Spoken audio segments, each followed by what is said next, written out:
అమ్మ భగవంతుడు ఒక మనిషిని కష్టపెట్టాడంటే వాడిని సృష్టి కోసం వాడుకుంటున్నాడని అర్థం. హ్మ్.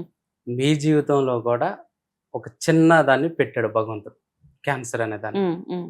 పెట్టి మీరు దాన్ని పోరాటం చేసి మళ్ళీ భగవంతుడి నుంచి మీరు జన్మని తీసుకున్నారు. హ్మ్. తీసుకొని కొన్ని వందల మంది జీవితాల్లో వెలుగులు నింపారు. హ్మ్. ఇన్‌స్పిరేషన్ చేశారు. అలాంటి మీరు క్యాన్సర్ వచ్చిన టైంలో మీరు పడ్డ మనోవేదన అవ్వచ్చు, హ్మ్. దాన్ని తగ్గించుకోవడానికి మీరు ఆచరించిన పూజా విధానాలు అవ్వచ్చు, హ్మ్. మీ పైన మీ నమ్మకం అవ్వచ్చు, భగవంతుడి పైన నమ్మకం అవ్వచ్చు. ఆ హ్మ్. సిట్యుయేషన్‌లో ఎలా అనుభవించారు మీరు? హ్మ్. ఓకే. సో, కొన్నేంటంటే ఒక్కొక్కసారి మనకి ఇలాంటి ఎక్స్‌ట్రీమ్ సిట్యుయేషన్స్ వచ్చేస్తాయి లైఫ్‌లో. అమ్మ భగవంతుడా! ఇలాంటిది గూడా ఇచ్చావా నాకనిపిస్తది కదా! హ్మ్.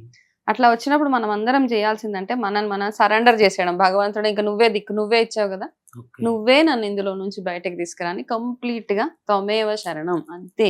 ఓకే. అట్లా అయినప్పుడు మనకొచ్చే థాట్స్ ఏం చేయాలన్న నెక్స్ట్ స్టెప్ ఆటోమేటిక్‌గా భగవంతుడే మనకు గైడ్ చేస్తాడు. నొప్పులు, బాధలు అవన్నీ అందరికీ ఉంటాయమ్మా. దాన్ని ఎవరు ఓవర్‌కమ్ అవ్వలేం. హ్మ్. ఓకే.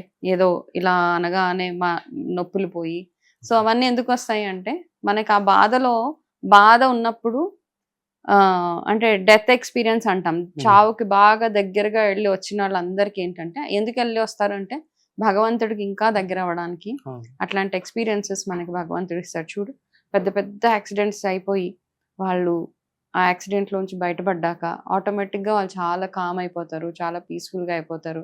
ఎక్కువ పూజలవి చేసేస్తూ ఉంటారు. అవును. ఆ నిమిషంలో భగవంతుడు గుర్తొస్తాడు. అమ్మ, నాన్న ఇవందరూ పక్కన పెట్టేసేయి. దేవుడా అంటాం ఒకటేసారి. అవును. ఆ దేవుడు గుర్తొచ్చి నన్ను తలుచుకున్నావు మనస్ఫూర్తిగా అని అప్పుడు మన లైఫ్‌లో చేంజ్ చేస్తా ఉంటాడనమాట. ఓకే. అట్లా అని నేను అంతకుముందు గూడా పూజలు చేసేదాన్ని. పూజలు మామూలుగా చేసేసేదాన్ని అంతే. ఇప్పుడు తెలుసుకొని చేస్తా. ఈ ఓకే. పూజ ఎలా చేయాలి? విధానాలేంటి? ఎందుకు చెయ్యాలి? అవన్నీ అన్నమాట. పద్ధతి ఎక్కడ ఏది ఫాలో అవ్వాలో అవన్నీ కంప్లీట్ 100% నమ్మకంతోటి నేను చేసే పూజలేవైతే ఉంటాయో, సో, ఈ ప్యారలెల్‌గా నా మెడికేషన్ అవుతూ ఈ పూజలు అంటే ఫస్ట్ ఆఫ్ ఆల్ అంటే మైండ్ డైవర్షన్ చాలా అవసరం. అది ఎందులో అన్నా డైవర్ట్ జేసుకోవచ్చు. కొంతమంది దేవుళ్ళని నమ్మని వాళ్ళుంటారు. అట్లాంటి నమ్మని వాళ్ళు సేవని నమ్ముకుంటారు. వాళ్ళు ఓకే. మంచి మంచి సేవా కార్యక్రమాలు అవి చేస్తూ ఉంటారు. దేవుడు హుండీలో ఒక్క రూపాయెయ్యరు. కానీ వాళ్ళు అనాథ శరణాలయాలకెళ్తారు. లేకపోతే అన్ని చారిటీ బాగా హ్మ్. బుక్స్, ఎడ్యుకేషన్‌కి, మెడికేషన్‌కి అన్నిటికి హెల్ప్ చేసేస్తుంటారు. వాళ్ళకి గూడా అంతే పుణ్యం ఉంటదనమాట. ఓకే. మనం భగవంతుడికి చేసినప్పుడు ఎంత పుణ్యం ఉంటదో, అట్లాంటి చారిటీస్ చేసినప్పుడు గూడా మనకు అంతే పుణ్యం ఉంటది. కాబట్టి నేను మైండ్ డైవర్షన్ కోసం ప్రతీదీ చాంటింగ్స్ ఏంటి అవన్నీ భగవంతుడి మీద అంటే అన్నాను గదా! కంప్లీట్‌గా సరెండర్ నన్ను నేను.